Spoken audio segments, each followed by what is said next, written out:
loolee institution collectivité territoriale yi société civile waaye jiitu ci gouvernement bi ak ñu nekk ci secteur santé ni ñuy dugale seen loxo ci xeex wopp joojale ak tan gi ci Sénégal def bu dee ci àdduna bi bu ñuy dundee 50% ci wàllu tan Afrique nekk ci 48 virgule nangam pour cent Sénégal mu ngi ci 64 virgule 8% kon de wane na ñaambaati gi nga xam ne def na ko ci faj ñi nga xam ne ñoo am wopp coronavirus wax na itam Dakar Diourbel Thiès di région yi nga xam ne ñoom la gën a laal ñetti région yooyu nga xam ne wax nañoo continuer kon gën a def effort ñu def li ñuy wax campagne de proximité muy xeex bi ñu awale ki ci suufa suuf ngir ñëpp mën a comprendre danger bi nekk ci wopp joojee di Covid-19 wax na itam ci programme bi nga xam ni def nañu ko ngir kat àndandoo ak ñooñee ci gox yooyee ci continuer xeex wopp Covid-19 ba tax sax moom ba muy soog a sos la taxawaloon force boobee nga xam ni moo koy xeex ñëpp dugal ci seen loxo ngir kat wopp je bañ a yaatu ci Sénégal ci la jaajëfale service su santé ci effort yi nga xam ni def nañu ko ci waaye xeex ba nag faaw mu continuer ndax wopp ji ba léegi jeexagul njiit réew mi ci la sàkko ñu respecté distance muy sorianto ci diggante nit ñi bañ a ñuuxuwante tey takk masque ci saa su nekk kenn ku nekk itam doon responsable wante respecté liggéey bi nga xam ni moom nañu entamé ci xeex wopp ji bu ñu demee ci bureau bu liggéeyukaay yi public comme privé na ku nekk kilifa ca fa nga doon di takk masque ci secteur transport itam ñu takk ay masque njiit réew mi nag nee na ci lay woowee nit ñi kenn ku nekk fonk masque yooyee kilifa diine gu aada kenn ku ne dugal ci loxoom société civile ak itam gox-goxaat yi ku ne dugal ci loxoom ba ci sax quartier yi ñu àndandoo ñun ñëpp xeex wopp joojee ngir mu daal di yem waaye ba léegi wopp ji nag mu ngi continuer ba tax ca ba mu xayma li nga xam ni mooy njàmbaarte gi nga xam def nañu ko ci teewul itam ñu jàngataale ndax dafa laaj ni faaw ñu jàkkaarloog ñaar muy wopp ji ni mu jeexeetaloo ci wàllu koom-koom waaye ni mu jeexeetaloo ci wàllu santé ndax gis na ni koom-koomu Sénégal def na ay jéego yu doy waar ci ndellutal ginnaaw gi nga xam ni yëf yi mooy li ko sabab kon faaw ñu nangu ko ndax mboolem secteur yëpp dañoo taxaw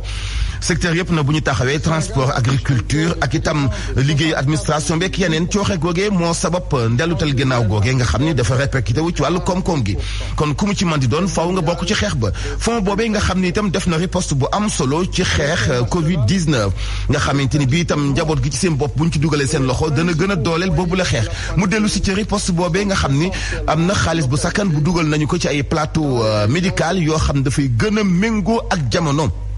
ci atum 2020-2021 ni ki itam 2020 ak 2024 ci la gën a fas yéene yaatale yooyu secteur wax na itam ay recrutement yu am solo yu ñuy def ci ñu nekk ci secteur santé bi lu toll ci junniy nit ay médecins ay infirmiers ay sages-femmes ak képp koo xam ne agent nga ci wàllu santé lañ ci bëgg muy gën a mën a matal nit ñi nga xam ni dañu leen di soxla ci wàllum paj ci saa bu ko laajee ci wàllu courant bi itam dellu soit na ci discours yi mu defoon fukki fan ak benn ci weeru avril bi ñu weesu nga xam ni ci la annoncé woon ndimbal bi ñuy jagleel ñii koom-koom gi tënk seen tànk ba liggéey dem ak ñëw doon tullu jàppandi ci ñoom lool ñu am xaalis bu ñu leen jagleel lu toll ci maanaam téeméer ak fukk ak benn ci ay millions ci ay njaboot la ñu jox ndimbal li nga xam ni moom la ñu leen jagleel ndax mënuñoo dem ak dikk faaw ñu soxla ndimbal lu jëm itam ci li nga xam ni mooy transport bi itam nee na lu toll ci juróomi téeméer ak juróom fukki camion la ñu tas ci réew mi ngir ñu yóbbu ceeb ba mu jagleeloon ñi nga xam ne yittewoon nañu ko ci wàllu dund tey bu fekkoon te woon ni pourcentage bu ñuy def la 69,34% yegg na te li ci des fii ak fukki fan ak juróom ci weeru juillet bii ñu dëgmal lépp dana yegg ci seeni ay njaboot ñu mën koo jëfandikoo njiitu réew mi wax ne itam ay kit yoo xam ni ay kit la yu mu jagleel ñu bëri ci ay pàcc yu wuute ñoo xam ni ay soit ndimbal lay nekk wala ak taxaw goo xamante ni bii dina tax ñu mën a continuer xeex bi nga xam ni moom la ñuy xeex wopp Covid-19 wax na itam Sénégalais yi nekk ci diaspora bi ndimbal bi nga xam jagleel na leen ko loolu itam doon lu am solo lu muy def ay jéego yoo xam ne am nañ ci satisfaction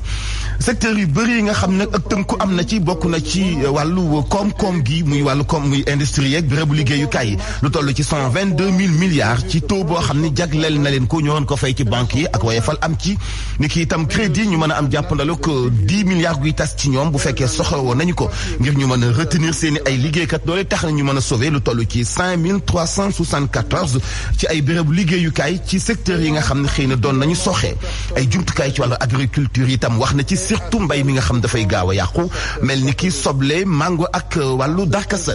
def na jéegu ba am solo buñ ci def ak financement yu ñu leen jagleel ak jumtukaay guñ ko mën di exporter yóbbu ko ba nga xam ne du yàqu ci loxoy seen i borom dafa laaj nag campagne bu am solo ci secteur mbay mi loolee depuis 3 mois ñu ngi ciy bàyyi xel ba am ay fonds yu ñu leen jagleel ci la njiitu réew mi waxee ni jël naa décision kon fas yéene dakkal état d'urgence ak couvre-feu bi lu weesu suba ak jàmm waxtu xëy yi ñu wàcce woon 9h ak 16h mu def ko fa mu nekkoon 8h 17h pause bi nekk 14h30 lu may loola itam nee na daañu ubbi yoonu jaww ji fukki fan ak juróom ci weeru juillet bi ñu dëkk man mu des nag yoonu suufee géej gi nga xam dañuy xaarandiku fii ak ñuy continuer li nga xam mooy xeex Covid-19 ba xam lan lay joxe. wax na itam lu toll ci juróom benn fukki milliards ci francs CFA di ak yokkute gu ñu jagleel ndimbal ci kaw gi ci jumtukaay ak laneen ngir ñu mën a def production bu baax loolee mu méngale ko ak campagne ren bi wuute 40 milliards bi mu doon at mu nekk.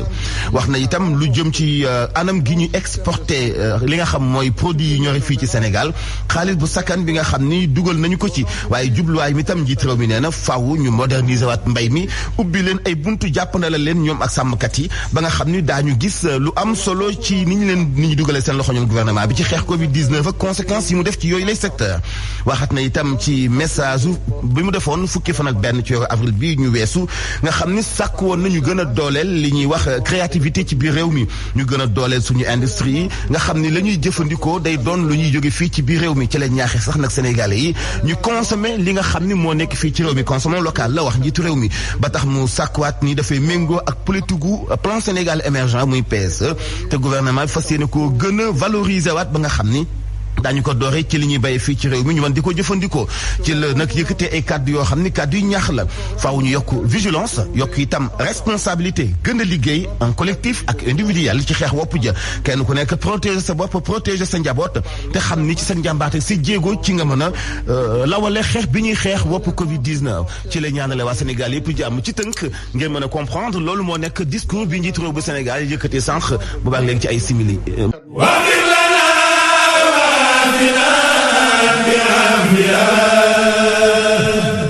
تكون في الدارين